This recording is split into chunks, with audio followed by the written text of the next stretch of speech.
The impudence, the audacity, the unmitigated gall of those knuckleheads of liberty podcasters, daring to voice opinions outside the mainstream of accepted thought. Listen if you dare. It's angry, it's funny, it's even sometimes sad, but it's always based on freedom and justice, as you will see. Here's our host, Jason McPhee. Welcome to the Knuckleheads of Liberty. We are coming at you on October 24th, 2022, and it's that scary time of year. It's not so much Halloween. It's almost election season. So that's where we really see People are already voting. It is election season. Exactly. Yeah. We have Jacqueline Timmer she is director and founder of American Voters Alliance, and so we're actually going to talk a lot about that voting integrity today, so we can maybe see how we can make this a little less scary time of year, I guess. But let me introduce you to our panel first. In our upper left-hand corner, we have Leon, the word Brathwaite, last word in Liberty. He is a retired engineer in the state of California. In our lower right-hand corner, we have our screaming eagle of freedom, Tim Everett. He is a pilot in the state of California. In our upper right-hand corner, we have our special guest today, Jacqueline Timmer, and she, again, is the founder and director of the American Voters Alliance. And my name's Jason McPhee, and I'll be your host. So let's jump right into it. Let me see, James, can you bring up our webpage? There we go. So this is the American Voters Alliance homepage. And so Jacqueline's going to tell us a little bit about the organization and what they do. So Jacqueline, take it away. Well, thank you so much for having me on today. The American Voters Alliance was honestly kind of started on accident. I was working, and I apologize. We've got another guest in the studio today. We have Iro, our Great Dane puppy, and he's hanging out with me today. But the American Voters Alliance was more or less started on accident. I was working in marketing and was asked to come on part-time on a project looking into gubernatorial overreach during the COVID lockdowns. And so I took a camera and just started going around filming, interviewing people, and really looking into what was happening. And that turned into a larger project as we saw that a lot of the gubernatorial overreach mandates had to do with election law. And essentially that these lefty governors were using COVID lockdowns and emergency police powers to impact how the election would be administered in their states. And so that started happening early on before we really even knew what COVID was. And it became this, I guess, quasi mystery of, okay, why are governors starting to speak to election issues in regards to COVID when we don't even really know how this is going to impact us or what this virus is. And so that led to a deeper investigation, and lo and behold, turned into the American Voters Alliance, which is a 501c4 nonprofit organization. We are bipartisan, and we are dedicated to promoting accountability, transparency, and inclusion in the election process. So in your work, have you found things that have really disturbed you in terms of election integrity? Yes, I have. Now with that, there are so many things that have disturbed me. It's really concerning. And we won't have time to get into all of those now, but I will say that these are issues that have been taking place for an extended period of time. A lot of things came to the surface in 2020, and there's controversy around that. But I would propose and speak to the fact that this really was never about one particular candidate. This really has been about fundamentally altering our election process as a whole to favor a particular political demographic. Well, then let me follow up then a little bit. Then, since there have been several issues obviously that have concerned you, then what would you say then would be the most concerning of the things that you have discovered in your research or in your interaction with voters or whoever you've been interacting with over the years that you've been in existence? Right. So as far as the most concerning thing, I'm going to speak to a principle, and then I'll give you a couple applications of how that particular principle has played out. And that is disparate impact. So when we look at the Help America Vote Act, which came out of the Bush v. Gore decision in 2000, it was legislation that shortly came after that. one of the things they were addressing is, hey, states, you actually have to put forward an election plan to the federal government in order to receive national funding, et cetera. And that plan has to demonstrate how you are going to administer the election in a way that doesn't favor one particular group of people over another, or doesn't treat a particular demographic of voter differently than another. And so with that, the states would put forth the plan, then they'd get the federal grant, and they would implement the election process. Now, I really want to be careful in saying this because there is a leftist narrative about voter suppression. We'll get to that. That's going to be important to our conversation on voter ID and some of these other elements. But what we do see is we do see a level of voter suppression in the concept of disparate impact. And what I mean by that is the application of the Mark Zuckerberg funds, as well as how voter rolls are being processed, the recent Biden executive order, the push towards HR 1 and HR 4.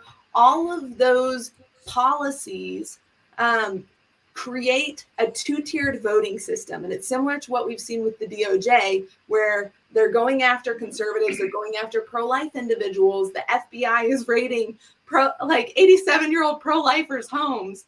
Absolutely insane. But you're not seeing, the Biden laptop come forward. You're going to have a phony settlement go on there. And so we're seeing this two-tiered system in America now that's creating a secondary class of voters, and those are conservative voters. And it's happening in the implementation of election policy, and there is ballot stuffing. There are these elements of fraudulent activity, but I would say this is actually being executed in such a way that it is a completely lawless administration of the election process itself in order to favor a particular demographic of individuals.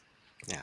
And that's one thing that seems really disturbing is just simple ideas like voter ID and things like that. The idea that you would just assume we want to keep things a little bit secure so everybody has faith equally in the system, and the idea that somehow that is being attacked as not equal. And therefore, it's almost like if you say you want to police anything, then you're being not equal, I guess. I don't kind of understand that. And, But the narrative is that if you require voter ID, it's racism. That's the narrative. That's all right. Well, I have to have a photo ID to enter Costco. So there you go. That's right. To be able to vote and engage. I didn't know Costco. Well, I didn't know Costco was that racist. Yeah. Well, apparently it's very elite and prejudicial. But they were out of toilet paper during the pandemic too. So, it is what it is. But with the whole voter ID scenario, we are entering a world where the left creates these juxtaposing arguments, and then they get to pick and choose what they want. You saw this with the recent shootings where it's like, well, if you want your guns, then you hate your children. Like, we're creating these straw man arguments where it's like, well, you can either have voter security or you can have voter access, and you have to pick. And if you don't pick voter access, then you're a bad guy and you hate the minority population. Well, that's absolutely not true. You can have security and you can have access, but we shouldn't create civic responsibility into Amazon or a microwave culture. That's not what it is. That's not how it works. And honestly, that's what Gen Z and sadly my millennial generation, that's what we want. We want to be the victim and we want to be the hero at the same time. And so we want Amazon to deliver that for us. And Amazon is our daddy government. It's funny that you raise these things about election integrity and the narratives that are out there. Right now in Georgia, they're breaking every record that they've ever had in elections. Right now, with the early voting have already started. It's amazing when these laws were passed and put in place. The media outlet, the Biden administration was talking about how these laws are so discriminatory, how they're going to cause voter suppression in minority communities, and on they went. And now Georgia, now we're seeing the highest turnout. I'm sorry? And it's the highest turnout they've had. That's right. They're breaking all sorts of records right now. But anyway, go ahead. I'm sorry. No. I was just contributing to your point there. You're right. It is the highest turnout they've had. When people have faith in the election process, they show up. Indeed. They show up. Exactly. One of the things that was so wild about that Georgia scenario, they removed the World Series game from Georgia, from Atlanta, Yes. removing tons of potential money that would have gone into Black-owned businesses. And they took it to Colorado, who requires voter ID. Yeah. So it was just like, this is a show. Yeah. This is a show. You really stand for nothing because you're not standing on principles. You are just bullying people into your own ideologue, self-righteous position. And you're not actually standing on the own principles that you advocate for. It's absolutely insane. Indeed. One gigantic virtue signal. Tim, you were trying to get in and say something, or? No, I was just going to say, yeah, I'm just shocked that the left is eschewing principles over partisanship. I'm so not used to that. It's just Jacqueline. I just do snarky comments. That's about all I'm here for. Those are significant. That's significant. Well, thank you. Well, Jacqueline, you brought up, I guess what the big conflict is here is access versus, I guess, security. Security, voting integrity, and I guess that the big issue that seems to be missing on the left is if you don't have security, then those, I guess, illegitimate votes will water down, will disenfranchise people who are casting legitimate votes. I mean, if you've got it's almost like vote inflation, I guess. We're seeing here now. I mean, my vote suddenly becomes worth less if there's an extra 3 that aren't real, I guess. Vote. I like that one. Vote inflation. Yeah. Yes. Yeah. And that's not, the vote is not used as a verb. It's used as a noun. Yeah. Right, Jacqueline? Thank you. It's a tax. Vote inflation. It's a tax on voting integrity. There you go. Yeah, exactly. Well, it does seem apropos. Yeah, exactly. The only tax I believe in our house is called the pepperoni tax, and it's whenever my husband eats a pizza, if there is a pepperoni that's hanging off the edge of that slice, that is my pepperoni. That's the taxation that I believe in when it comes to our household. But when it comes to voter inflation and when it comes to this argument of the left, again, you've pointed out the inherent flaw, right? The left does not speak according to logic because they have full sale bought into postmodernism. So they get to pick and choose what they like in order to promote their narrative and push their policies. And when it comes to the left's policies, who benefits, right? When it comes to Biden's policies of the past couple of years here, who benefits? Well, it's the one-party system that benefits. It is the left entrenchment that benefits. And that's the only group that benefits from these policies, especially when it comes to election administration. And so, a lot of administrative, systematic, procedural elements, we've kind of put that on the back burner as conservatives. We're very policy driven in the sense of, certain issues or certain platforms, but we've really let the administrative state run wild. And that has bit us in the butt because how things are done matters to what is actually being implemented and effectuated in the end. And if you're counting votes or if you're processing votes and voters in a way that enhances, the far left progressive vote as opposed to conservative voters and they're being able to have access, that is the same implementation of what took place in the Deep South. It is the opposite side of the same coin where you're enhancing one demographic's ability to have access to voting, and you are diminishing another demographic's access to voting. And by the way, it was the Democrats that did that in the Deep South. We know that. We have talked about that many times on this show. You're absolutely right. Yes. They're just dusting off the playbook and there you go.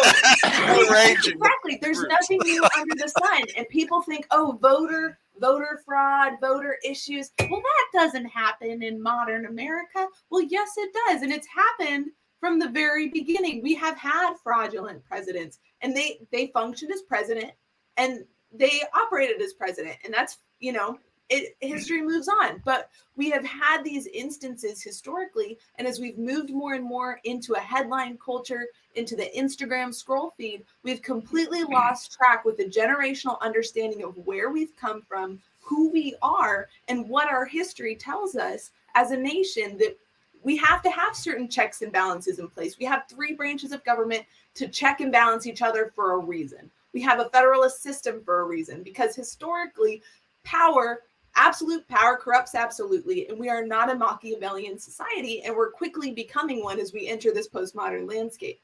Yes.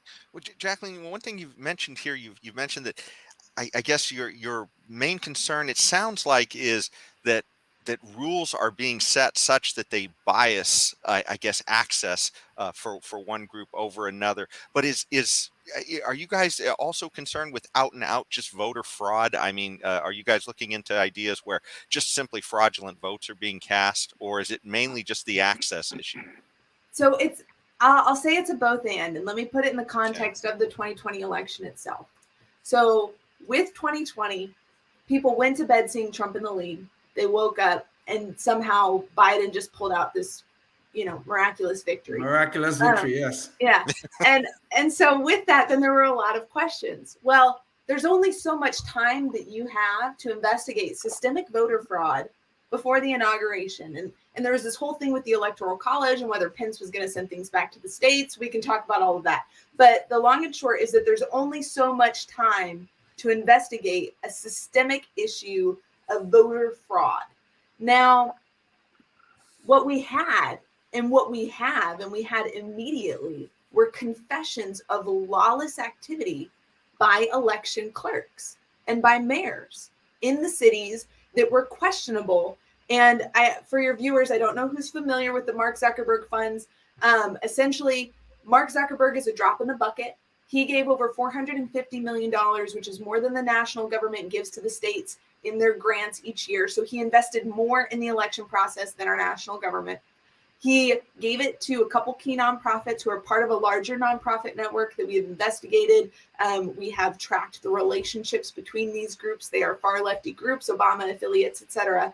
And those groups then contracted with local municipalities in the states, bypassing state election law and enacting and implementing the election process contrary to state law in a way that weakened election security, facilitated voting turnout efforts that would favor Biden as the political candidate, and then, get this, implanted their own people. So you had real-time data sharing between lefty nonprofits and government actors on who was turning out to vote with this early voting scheme. So there's this whole process that is a direct violation of HAVA. It's a direct violation of equal protection. It is egregious, and it is a major issue, and it weakens the laws in such a way that it favors and enhances the ability to have extreme fraudulent activity in these key Democrat strongholds within swing states.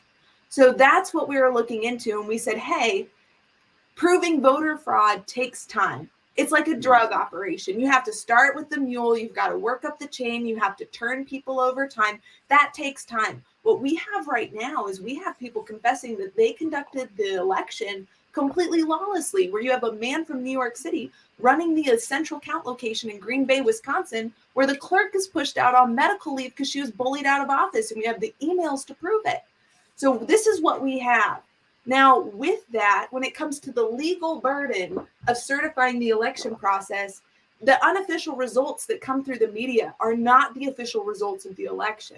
You have to go through a reconciliation process. You have a canvassing board. You have people that verify that the process was conducted lawfully.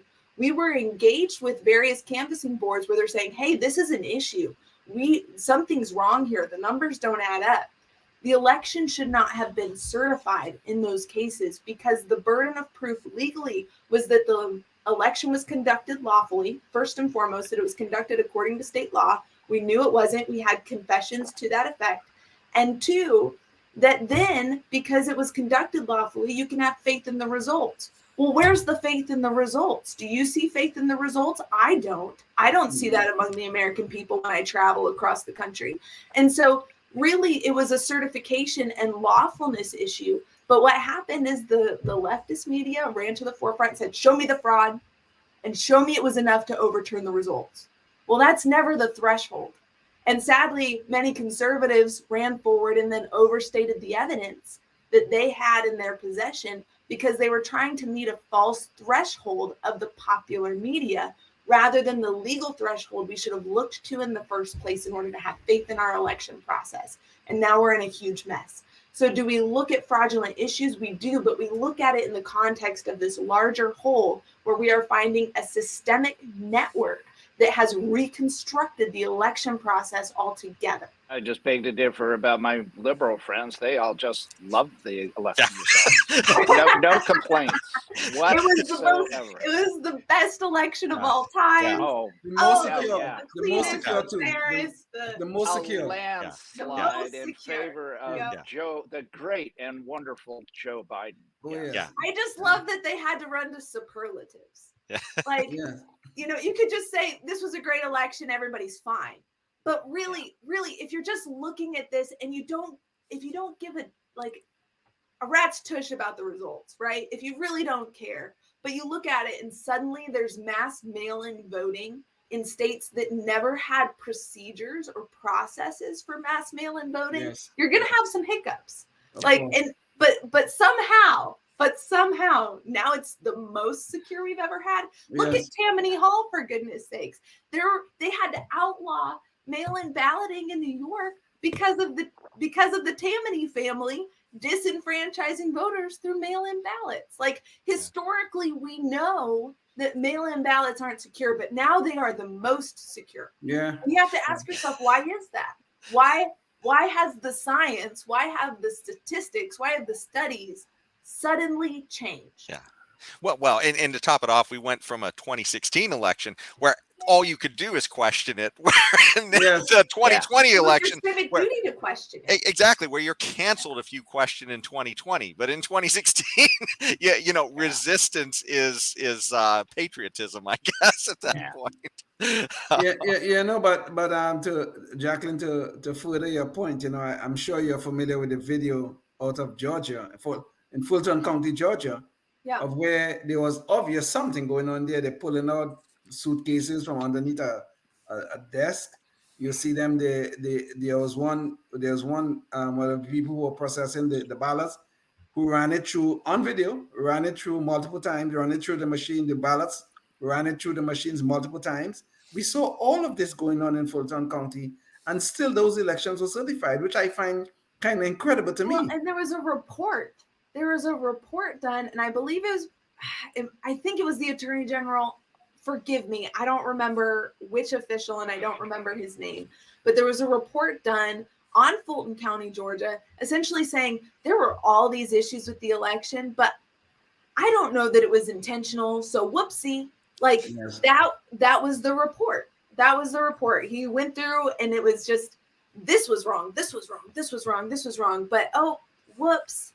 Like they messed up. Oopsie daisy. We're better than that. Like, as a nation, I know we're bureaucratic. Nobody likes to go to the DMV, but we can figure out how to cast a ballot and how to count it. Yes. Like, we shouldn't be having all of these whoopsie type mistakes when it comes to something that is so significant and so important to who we are as a nation. Well, we're getting close to the end here. We're at about 24 minutes. We only got about 4 minutes, but I wanted to ask you a few more questions about your organization so you can leave that with listeners. And one of them, though, is just about you, because we like to ask everybody who comes on the show, if you've been woken up to liberty, what was it that woke you up to pursue this? Now, you talked about the COVID and all that, but is that when you sort of woke up to the importance of liberty, or was there something else that sort of rung that bell for you? I had the privilege of being raised in the political. My father was a state legislator for 8 years and a state attorney general as well. He is the only person in U.S. history to have charged Planned Parenthood with criminal charges. At the time, if they had been convicted, they not only would have lost all their federal funding, but we were unaware they would have gone bankrupt. We didn't know that about their financial situation. They were covering up child rape, and they were falsifying documents to then cover that up. So whether you're pro-life, pro-choice, what have you, people died as a result of their covering up child rape, essentially. I know that's a high claim. I'm not saying definitively, but we have people that we know of who died at the hands of their aggressors as a result of that. So with that being said, we had a lot of people come after our family. People came after me personally. I'm an only child, so I was the avenue to my father. Helicopters looking in the windows of our house. While I was in high school, I was followed by unmarked media vehicles, had feces smeared in my car, went to church. I had literally poop all over my back. I kept checking my shoes, didn't know that it was on me. People trying to break into our house. The story goes on and on, death threats, etc. So that to me was just this real wake-up call of what is the cost of truth in a political environment where people are so willing to manipulate the truth, to flat out lie about you, to harm you, and to try and humiliate you when you're standing for something that you know is the rule of law and is protecting the most vulnerable, because it's unpopular. And so that, to me, I feel like I have such a great inheritance from my parents, because I saw their willingness to sacrifice for people they didn't even know, for the cause of truth and for the cause of the law, the rule of law. Now, I will say after that, I had a little bit of kind of like a PTSD type scenario. I left my college institution. I ended up finishing. I finished school, but went to California, started climbing some rocks, and it was just kind of like, God, who am I? Who are you? And what does this look like? And I didn't plan on re-entering the political. And then that was 2020. My husband is from a biracial family. He was called up in the National Guard to the LA riots. And I was like, God, we are dividing as a nation, because if I speak out against the BLM agenda, I'm perceived as hating those I love the most. And if I talk about racial issues, then that momentum of my voice is used to promote a Marxist agenda that will destroy the people it claims to protect. And so what is my role in this? And that's when I felt, that's when I got a phone call. I got a phone call within a month and started this project. Well, getting right back to that, and James, maybe you could bring this back up real quick. So maybe you could leave us with a quick message about what your organization's doing and how they can join or help you out.